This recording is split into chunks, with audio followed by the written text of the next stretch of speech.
Hello friends, आप सभी का स्वागत है हमारे यूट्यूब चैनल न्यू इंडिया विवेक न्यूल पर। प्लीज़ चैनल को सब्सक्राइब जरूर करें। आज विश्व पर्यावरण दिवस है और आप सभी को विश्व पर्यावरण दिवस की ढेर सारी शुभकामनाएं।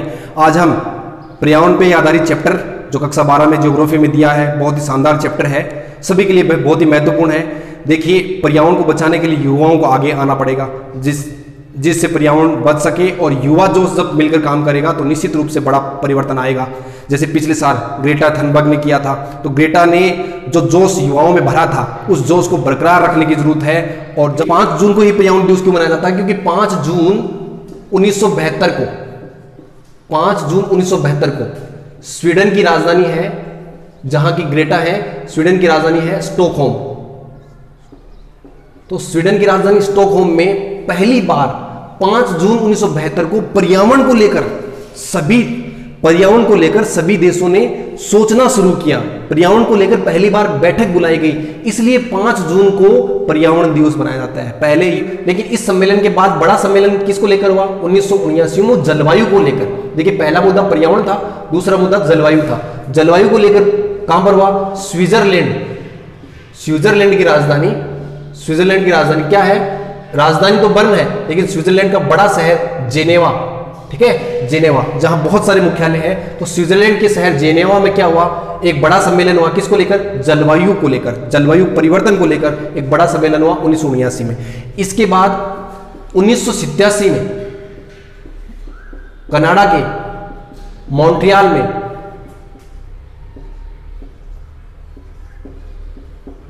में किसको लेकर? ओजोन परत क्षरण को लेकर एक बड़ा सम्मेलन हुआ। कब हुआ था ये? इसकी डेट है 16 सितंबर 1987। इसीलिए 16 सितंबर को ओजोन दिवस बनाते हैं। तो 16 सितंबर 1987 को कनाडा में मॉन्ट्रियल समझौता हुआ, जिसको मॉन्ट्रियल प्रोटोकॉल कहते हैं। ये ओजोन परत छिद्र को लेकर था, जिस पर काम किया गया कि क्लोरोफ्लोरोकार्बन है या उन पर नियंत्रण करना है। तो ये सम्मेलन हुआ। इसके बाद एक बड़ा सम्मेलन कब हुआ? 1992 में। ये देखो, ये यूनाइटेड नेशन संयुक्त राष्ट्र संघ द्वारा आयोजित कराया गया था। इसमें 178 देशों ने भाग लिया था, इसलिए इसे क्या कहते हैं? प्रथम पृथ्वी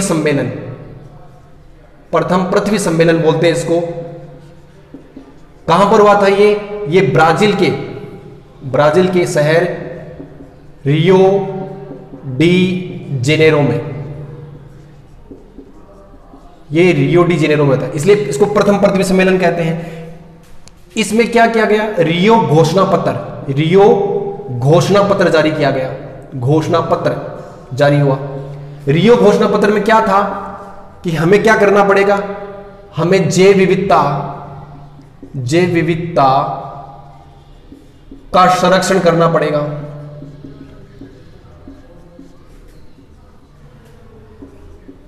पर्यावरण को लेकर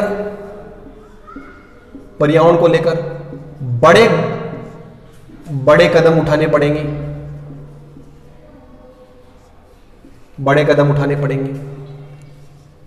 हरित कोष बनाया गया। जनसंख्या नियंत्रण, ऐसे बहुत सारे मुद्दे इसमें थे। तो इसे कहते हैं रियो घोषणा पत्र। इस रियो घोषणा पत्र में पर्यावरण को लेकर बड़े अहम मुद्दों पर चर्चा की गई और पहली बार इतने सारे देश एक साथ एक मंच पर आए, इसलिए इसे प्रथम पृथ्वी सम्मेलन कहते हैं। यहां से पृथ्वी सम्मेलनों का दौर शुरू हुआ, जिसे हम आजकल कॉन्फ्रेंस ऑफ पार्टीज कोप कहते हैं। कॉन्फ्रेंस ऑफ पार्टीज 21 आपने देखी होगी। कॉन्फ्रेंस ऑफ पार्टीज 24 अभी आयोजित, 25 अभी आयोजित हुई है। कॉन्फ्रेंस ऑफ पार्टीज 21 कहां पर आयोजित हुई थी? फ्रांस की राजधानी पेरिस में, जिसे हम कहते हैं पेरिस समझौता। पेरिस समझौते को लेकर बहुत विवाद चल रहा है, अमेरिका ने मानने से मना कर दिया है। तो पेरिस समझौता ये 2015 में हुआ था, ठीक है, फ्रांस की राजधानी पेरिस में। कॉन्फ्रेंस ऑफ पार्टीज 21, ठीक। देखिए, इनका आयोजन कौन करवाता है? ये बड़ी संस्थाएं हैं। इन बड़ी संस्थाओं की फुल फॉर्म आपसे पूछी जा सकती है। IPCC, inter governmental panel of climate change. Panel of climate change. तो IPCC द्वारा कोप का आयोजन कराया जाता है। इसके अलावा UNEP, इसकी भी फुल फॉर्म पूछे, united nation environment programme.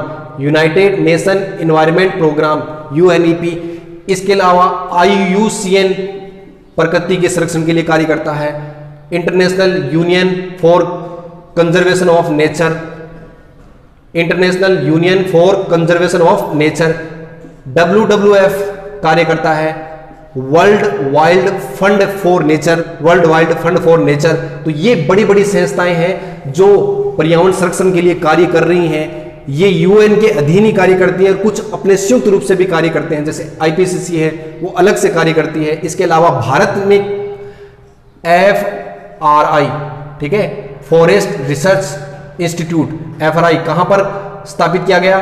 Dehradun में स्थापित किया गया, देहरादून में FRI है। तो ये संस्थाएं कार्य कर रही हैं। भारत भी लगातार भागीदार बन रहा है, लेकिन युवाओं को भागीदार बनना होगा। और पर्यावरण जो सबसे अहम मुद्दा है जिस पे चर्चा होती तो है लेकिन काम नहीं होता, इसीलिए तो ग्रेटा थनबर्ग ने पुरस्कार लेने से मना कर दिया था, क्योंकि काम नहीं होता। केवल क्या करते हैं, कॉन्फ्रेंस ऑफ पार्टीज के नाम पर सभी देश चाय पीते हैं, मिल लेते हैं, चाय पीते हैं, पकोड़े खाते हैं और आनंद लेते हैं अपने जीवन का, और वापस 2-3 दिन पार्टी करने के बाद सभी राजनेता अपने देश लौट आते हैं।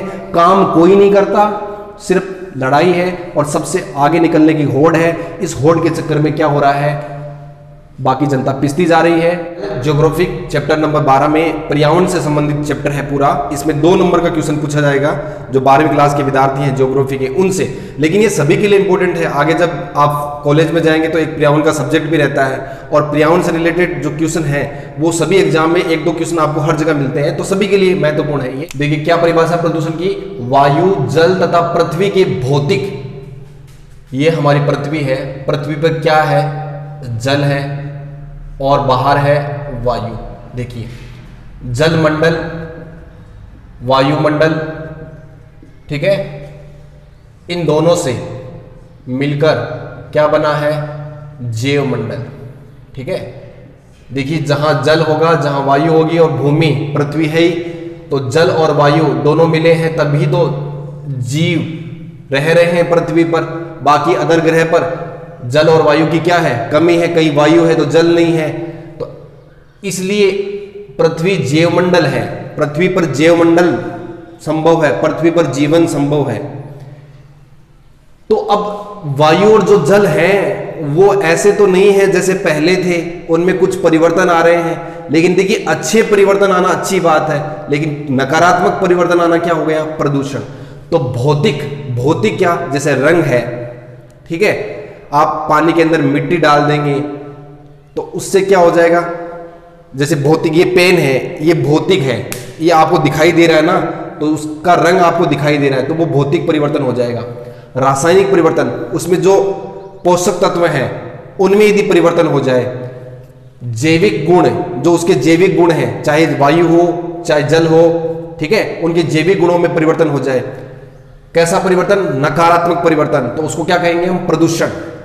वायु, जल तथा पृथ्वी के भौतिक, रासायनिक तथा जैविक गुणों में नकारात्मक परिवर्तन को प्रदूषण कहते हैं। आप अच्छे से याद कर लें इस परिभाषा को। किस किस में परिवर्तन, वायु, जल और पृथ्वी के भौतिक, रासायनिक और जैविक गुणों में कैसा परिवर्तन, नकारात्मक परिवर्तन, उसको क्या कहते हैं, प्रदूषण कहते हैं। अभी प्रदूषण कितने प्रकार का होता है, देखिए प्रदूषण कम से कम 10 से 12 बढ़ता ही जा रहा है। नए नए प्रदूषण आ रहे हैं आजकल, तापीय प्रदूषण, विकिरण प्रदूषण, नए नए प्रदूषण। लेकिन मुख्यतः हमें जो यहां पर पढ़ने इस चैप्टर में, क्योंकि देखिए अंत नहीं है प्रदूषण का, तो हमें जो इस चैप्टर में पढ़ने हैं वो मुख्य 4 प्रकार है।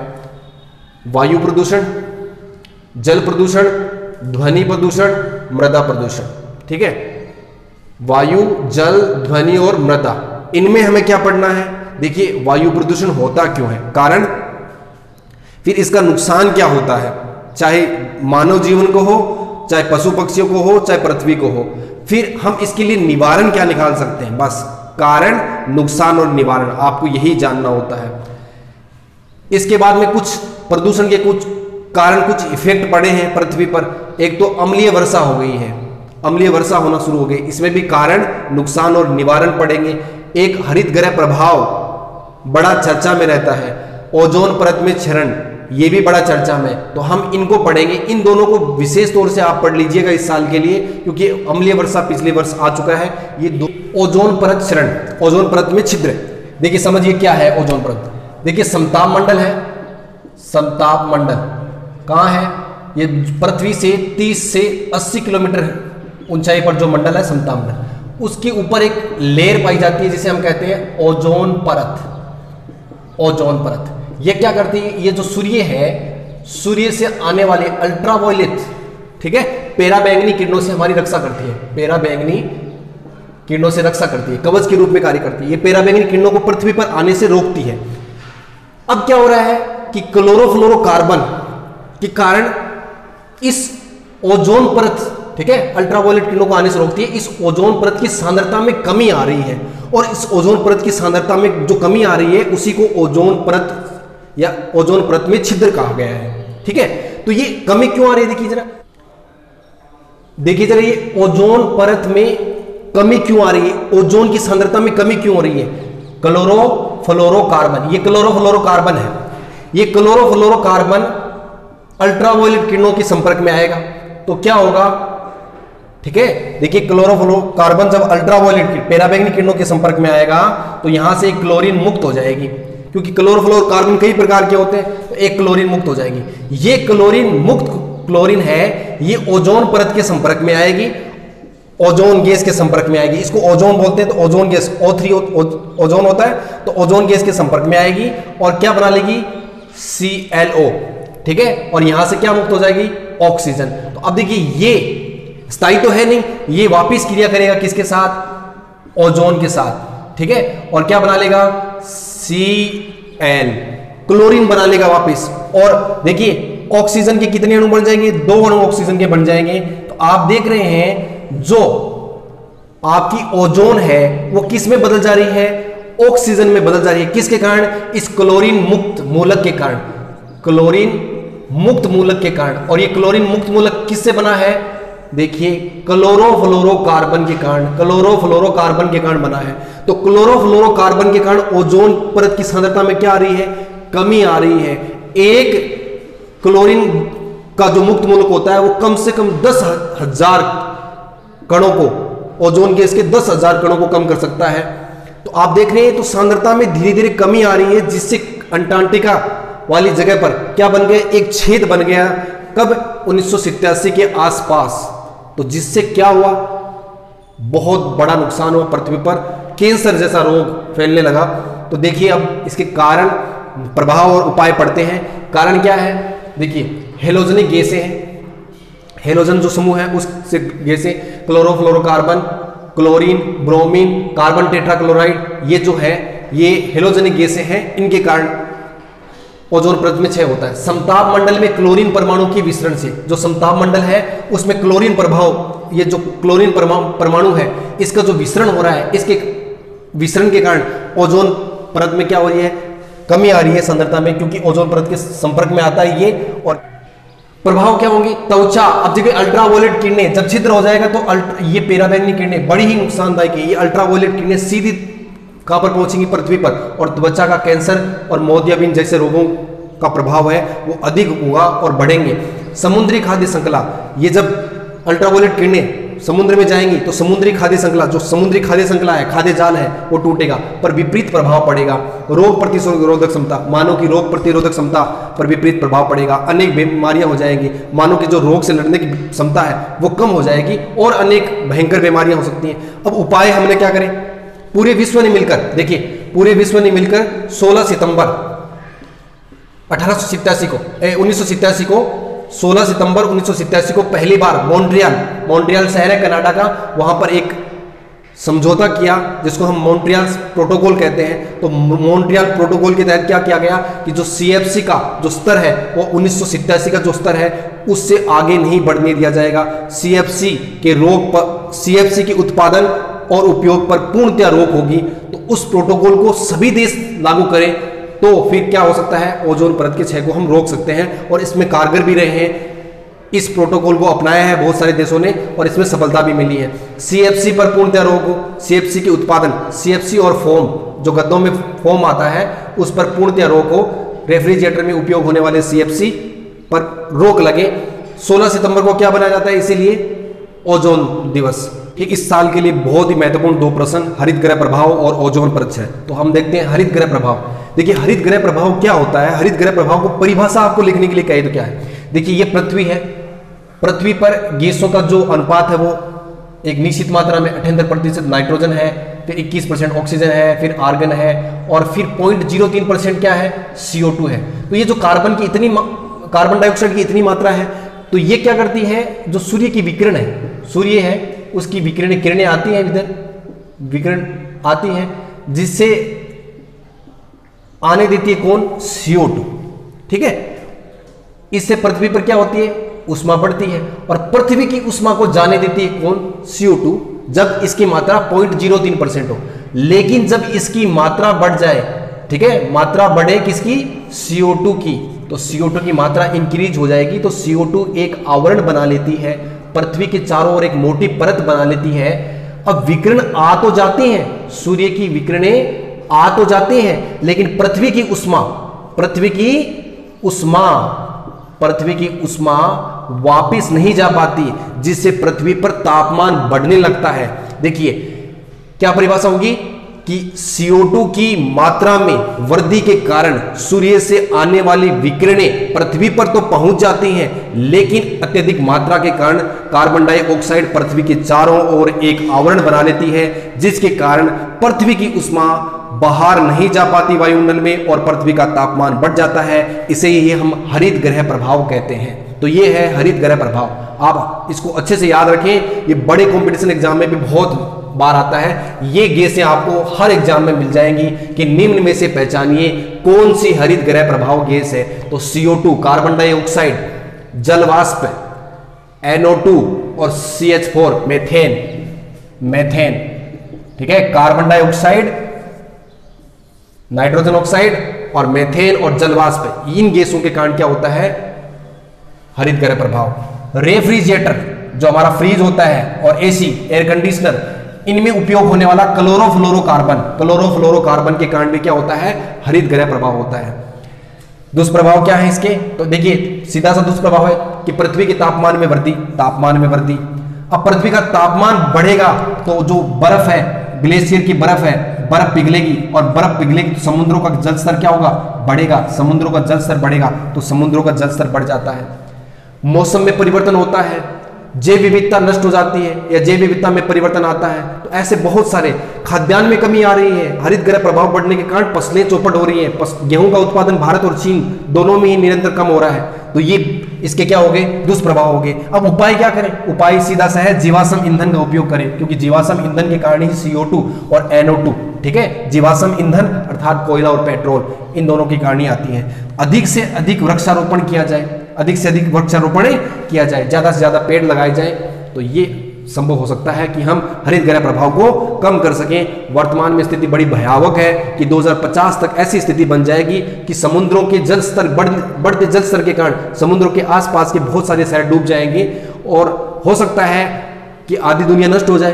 तो इसको रोकने के लिए हमें जीवाश्म ईंधन पर नियंत्रण करना पड़ेगा, जबकि अधिक से अधिक वृक्षारोपण करना पड़ेगा। ये निश्चय है। देखिए अम्लीय वर्षा क्या होती है, क्यों होती है अम्लीय वर्षा?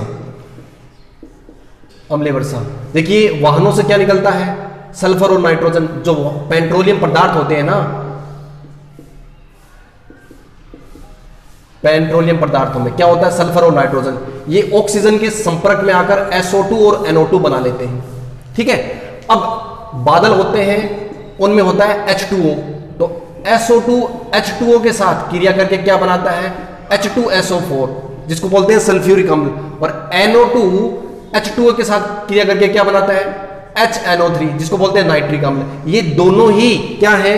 प्रबल अम्ल है। तो ये जब पानी के संपर्क में आते हैं, H2O संपर्क में आते हैं, क्योंकि जल का pH कितना होता है? 7 होता है। तो जल का pH 7 होता है, तो जब जल इनके संपर्क में आता है तो क्या हो जाता है? उसका pH मान 5.6 से कम हो जाता है। तो ऐसी वर्षा को क्या कहते हैं? अम्लीय वर्षा कहते हैं। वाहनों से निकलने वाली सल्फर और नाइट्रोजन गैस जब ऑक्सीजन के संपर्क में आती हैं, ठीक है, तो SO2 और NO2 बनाती हैं। ये हल्की गैसें हैं, ये बादल के नीचे क्या बना लेती है, परत बना लेती है। जब वर्षा का पानी इनके संपर्क में आता है तो वर्षा के पानी का पीएच मान 5.6 से कम हो जाता है। ऐसी वर्षा को क्या कहते हैं, अम्लीय वर्षा। ठीक है, तो ये अम्लीय वर्षा हो गई। तो आप इसको आराम से समझ लें क्या होती है, क्यों होती है। ऑटोमोबाइल, देखिए वाहन को ऑटोमोबाइल कहते हैं। ऑटोमोबाइल, कोयला, कोयले की दहन से भी CO2 निकलती है, तो ऑटोमोबाइल से हो गया NO2 और SO2। जल विद्युत संयंत्र, जहां पर बिजली बनती है वहां पे भी, तो जल विद्युत संयंत्रों के कारण, तो ये कारण हो गया। ताप शक्ति ग्रह, जहां कोयले से विद्युत बनती है, ताप शक्ति ग्रह। खनिज तेल शोधशालाएं होती हैं, वहां के कारण। जीवाश्म ईंधन, हम घरों में जीवाश्म ईंधन काम में लेते हैं, लकड़ी और गोबर, उसके कारण, तो ये कारण हो गए। दुष्प्रभाव, क्या प्रभाव, दुष्प्रभाव होगा। देखिए दुष्प्रभाव क्या होगा, सीधे सीधे जब ये बरसात आएगी तो पहले तो सबसे मृदा भूमि पर पड़ेगी, जिसे मृदा क्या हो जाएगी, अनउपजाऊ। तो मृदा हो जाएगी अनउपजाऊ, मृदा हो जाएगी अनउपजाऊ। जब ये भवनों पर पड़ेगी तो भवनों पर आ जाएगा पीलापन, भवनों पर क्या आ जाएगा, पीलापन। और जब ये जो हमारे पेयजल के भंडार हैं उसमें जाएगी तो पेयजल भंडार क्या हो जाएंगे, दूषित। पेयजल भंडार क्या हो जाएंगे, दूषित। और जलाशयों में जब ये बरसात गिरेगी तो जलाशयों में रहने वाले जीव जंतुओं पर प्रतिकूल प्रभाव पड़ेगा और जीव जंतु मर जाएंगे। तो ये पानी जब जलाशयों में मिलता है तो जलाशय भी दूषित हो जाते हैं और उसमें रहने वाले जीव जंतु जैसे मछलियां हो गए, कछुए हो गए, उनको भी नुकसान पहुंचता है। समाधान क्या करें, देखिए समाधान ये है कि हम ये वाहन और कोयला संयंत्र बंद तो कर नहीं सकते, लेकिन हम ऐसी तकनीकी का उपयोग कर सकते हैं या नवाचार ला सकते हैं। क्या है, उद्योगों में स्कम्बर्स का उपयोग करें, जिससे क्या हो, विषैली गैसें बाहर न निकले, विषैली गैसों का निवारण हो सके। बैग फिल्टर और कोलाइड टैंक बनाए जाएं। ध्यान रहे, जो उद्योग है उनमें बैग फिल्टर, ये क्या करते हैं, ये जो विषैली गैसें होती हैं उनको कंजम कर लेते हैं, वहीं का वहीं कंजम कर लेते हैं। कोलाइड टैंक बनाए जाएं। सौर व पवन ऊर्जा का उपयोग किया जाए। देखिए परंपरागत ऊर्जा की बजाय, परंपरागत ऊर्जा मतलब कोयला और लकड़ी की बजाय हमें क्या करना चाहिए, सौर ऊर्जा व पवन ऊर्जा का उपयोग, अत्यधिक उपयोग करना चाहिए। तो हमें परंपरागत ऊर्जा की बजाय गैर परंपरागत ऊर्जा स्रोतों को बढ़ावा देना चाहिए। देखिए सबसे पहले हम चर्चा करते हैं वायु प्रदूषण की। देखिए बेसिक कॉन्सेप्ट अच्छा होना चाहिए, कारण, नुकसान और निवारण, बस यही आपको अच्छे से पढ़ने हैं। अब जो कारण होते हैं ना उनको हटा देते हैं ना, उनका समाधान कर देते हैं तो वो निवारण बन जाते हैं। वायु प्रदूषण क्या होता है, देखिए कारण क्या है वायु प्रदूषण होने के। देखिए वायु प्रदूषण का मतलब क्या है, देखिए पृथ्वी है हमारी, इस पृथ्वी पर जो गैसों का जो अनुपात है ना, अनुपात, वो अनुपात कैसा है कि नाइट्रोजन है, ठीक है, नाइट्रोजन की मात्रा है लगभग 78%, ऑक्सीजन की मात्रा है लगभग 21%, लगभग 21%, और फिर आर्गन है, और फिर CO2 कार्बन डाइऑक्साइड है। तो ये जो अनुपात है ना, ये अनुपात यदि बिगड़ रहा हो तो उसे वायु प्रदूषण कहते हैं। इस अनुपात में आ रहे बदलाव को ही हम क्या कहते हैं, वायु प्रदूषण। असल में यही होता है कि कार्बन डाइऑक्साइड की मात्रा क्या है, वो 0.03% ही है, लेकिन इसकी मात्रा में थोड़ा सा भी परिवर्तन वायु प्रदूषण को न्योता देता है। अब ये परिवर्तन कैसे होता है, देखिए प्राकृतिक, कुछ प्रकृति स्वयं करती है, जैसे ज्वालामुखी से निकलने वाला उद्गार, ज्वालामुखी से जब ज्वालामुखी फटती है तो उसके आसपास इतना सारा धुआं निकलता है, इतनी सारी विषैले गैसें निकलती हैं, उससे आर्गन और कार्बन डाइऑक्साइड गैसें निकलती हैं। धूल भरी आंधियां, तूफान, दावानल, जंगलों में लगने वाली आग, प्रकृति में सबसे बड़ी चुनौती आजकल यही चल रही है। पिछले साल ऑस्ट्रेलिया में जब जंगलों में आग लगी थी तो दावानल, तूफान, धूल भरी आंधियां और ज्वालामुखी से निकलने वाला उद्गार, ये प्राकृतिक कारण हुए।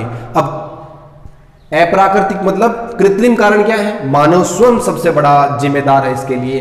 घरों में जलने वाले ईंधन, जो हम घरों में ईंधन प्रयोग में लेते हैं, परंपरागत ईंधन, लकड़ी, कोयला, वो उद्योगों में भी कोयला या फिर पुरानी तकनीक पर आधारित उद्योग हैं, वो बहुत ज़्यादा प्रदूषण करते हैं। परिवहन, ये बहुत ही ज़्यादा डेंजर है। रेडियोधर्मिता, जो हम रेडियो एक्टिव तत्व यूज करके बिजली बनाते हैं या फिर उनसे कुछ अन्य उत्पाद बनाते हैं, तो उनसे निकलने वाली विषैली गैसें, विकिरण, तो ये आपके क्या हो गए, कारण हो गए। अब दुष्प्रभाव देखिए, इससे दुष्प्रभाव क्या होता है, देखिए अब सीधे दो दुष्प्रभाव तो यही हैं कि मानव के जीवन पर प्रतिकूल प्रभाव पड़ता है, जीव जंतुओं के जीवन पर प्रतिकूल प्रभाव पड़ता है, लेकिन उसके अलावा भी तो आपको पता होना चाहिए। देखिए क्या है, जलवायु, जो हमारा मौसम है ना, अब उसमें गड़बड़ हो जाएगा। जलवायु और वायुमंडलीय दशाओं पर प्रतिकूल प्रभाव पड़ता है। जब बारिश होनी चाहिए तब होती नहीं है, जब बारिश नहीं होनी चाहिए तब होती है। तो जलवायु और वायुमंडलीय दशाओं पर प्रतिकूल प्रभाव पड़ता है, जिससे जलवायु परिवर्तन, आपको पता है पिछले 2-3 सालों में ये वर्ड सबसे ज्यादा, क्लाइमेट चेंज सबसे ज्यादा पॉपुलर वर्ड रहा है। जलवायु परिवर्तन, ओजोन परत में क्षरण, ग्रीन हाउस प्रभाव जैसे नकारात्मक प्रभाव देखने को मिल रहे हैं। ये किसके कारण हो रहे हैं? वायु प्रदूषण के कारण। महानगरों व शहरों पर कोहरे के गुंबद बनना। अब जो बड़े महानगर हैं उनमें परवेन इतना ज्यादा है कि उन शहरों में वायु का ऐसा गुबार बन गया है ऊपर कि लोगों को सांस लेने में बड़ी दिक्कत है। वायु प्रदूषण, जैसे हमारे महानगर दिल्ली, मुंबई के हालात कैसे हैं, आजकल तो छोटे शहरों में भी कोहरे के गुंबद बन गए हैं। उपाय, क्या उपाय किया जाए? सबसे फेवरेट उपाय यही है, सबसे अच्छा उपाय यही है, ज्यादा से ज्यादा वृक्ष लगाए जाए, वृक्षारोपण किया जाए, वृक्षारोपण किया जाए। परिवहन है, अब बंद तो नहीं कर सकते, लेकिन पेट्रोल डीजल की अपेक्षा हमें क्या करें? नए उपाय लाने चाहिए। तो अपेक्षा हमें सौर ऊर्जा से चलने वाले या फिर बैटरी चालित या फिर विद्युत इंजन जो है उनसे चलने वाले, जैसे विद्युत इंजन रेलवे में हम काम ले रहे हैं, तो पेट्रोल डीजल की अपेक्षा सौर ऊर्जा से चलने वाले वाहन हो, बैटरी चालित वाहन हो, तो हम कम से कम पेट्रोल डीजल का जो परंपरागत स्रोत है ना, परंपरागत स्रोत की बजाय हम गैर परंपरागत स्रोत का उपयोग करें। कोयला और पेट्रोल डीजल की अपेक्षा हमें सौर ऊर्जा, पवन ऊर्जा, ज्वारी ऊर्जा इनका उपयोग किया चाहिए। जो बड़ी फैक्ट्रियां हैं उनमें निर्धूम चूल्हों का उपयोग करना चाहिए, ठीक है, जिससे चिमनियां, शहर के अंदर ही बड़ी बड़ी फैक्ट्रियां और चिमनियां जिनसे विषैला धुआं निकलता रहता है, अंबार लग जाता है शहरों में, तो हमें वहां पर नई तकनीकी के चूल्हों का उपयोग करना चाहिए। उद्योगों में भी हमें नवीन तकनीकी, वही बात है, उद्योगों में हमें नवीन तकनीकी लानी पड़ेगी। ये क्योंकि सबसे ज्यादा उद्योग ही है वो बड़े शहरों में, इसके बाद परिवहन के बाद सबसे ज्यादा उद्योगों द्वारा ही प्रदूषण होता है। तो ये आपका वायु प्रदूषण हुआ। कारण, दोनों कारण ध्यान रखें। दुष्प्रभाव क्या है? 2 दुष्प्रभाव पक्के याद हो आपको, अच्छे याद हो। ये नहीं कि मानव के जीवन पर प्रतिकूल प्रभाव पड़ता है, जीव जंतुओं पर प्रतिकूल प्रभाव पड़ता है और आपको 2 नंबर मिल जाएंगे, नहीं, बिल्कुल नहीं। उपाय वृक्षारोपण तो आपको लिखना ही लिखना है, साथ में ये भी लिखें कि पेट्रोल डीजल की अपेक्षाएं हम या कह सकते हैं कि परंपरागत ऊर्जा स्रोत की बजाय गैर परंपरागत ऊर्जा स्रोत की तरफ बढ़ना चाहिए। देखिए अब बात करते हैं हम जल प्रदूषण की। देखिए जल प्रदूषण क्या है? जल होता है ना, उसमें उसके भौतिक गुण, रासायनिक गुण और जैविक गुणों में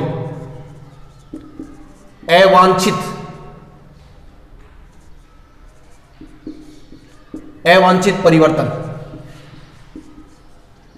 ठीक है, जल के भौतिक, रासायनिक व जैविक गुणों में अवांछित या नकारात्मक परिवर्तन होते हैं, उसी को क्या कहते हैं? जल प्रदूषण। वो कहां से होते हैं, क्या कारण है?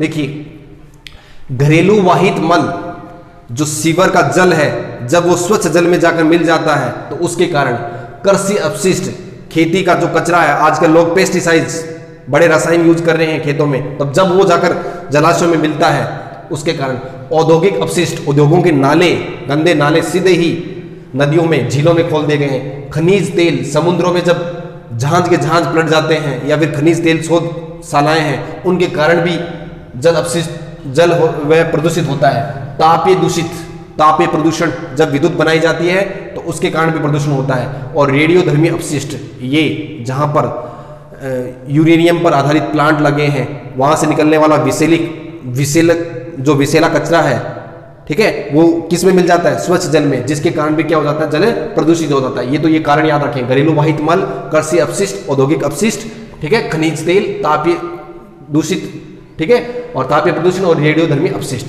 तो ये आप याद रखें अच्छे से। दुष्प्रभाव, देखिए सीधा सा प्रभाव है, मानव के जीवन पर प्रतिकूल प्रभाव पड़ता है, ठीक है। प्रतिदिन ऐसा अनुमान WHO के अनुसार कि प्रतिदिन भारत में लगभग 2300 लोग जल प्रदूषण के कारण मर रहे हैं, और भारत में लगभग 75% बीमारियां, 3/4 बीमारियां केवल जल प्रदूषण के कारण होती हैं। देखिए बड़ी बीमारियां कौन कौन सी? मानव में हैजा, पीलिया और पेट के रोग हो जाते हैं, तो मानव में इस प्रकार के बड़े रोग हो जाते हैं। साथ में नदियां, झीलें प्रदूषित हो जाती हैं, नदियां और झीलें प्रदूषित हो जाती हैं, स्वच्छ जल है उसकी कमी हो जाती है इनके कारण।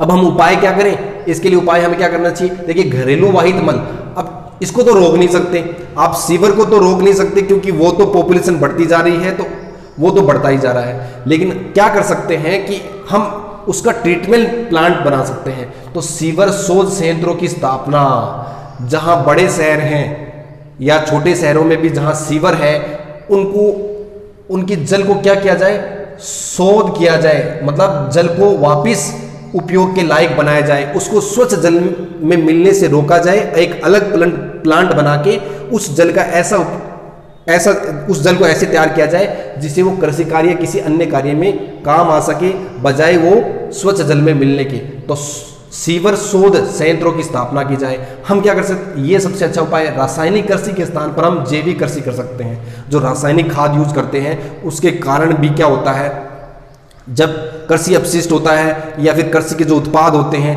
वो किस में आते हैं, हम खाते हैं तो मानव में आते हैं या फिर जानवरों में जाते हैं या फिर जल के साथ बहकर ऐसे ही स्वच्छ जल में मिल जाते हैं, तो उसके कारण भी जल प्रदूषित होता है। मृत पशुओं और मानवों को भी, गंगा नदी के घाटों पर तो मानव को भी नदी के अंदर ही दाह संस्कार किया जाता है। मृत पशुओं व औद्योगिक अपशिष्ट को जलाशयों में मिलने से रोका जाए। देखिए, इसके लिए 7 जुलाई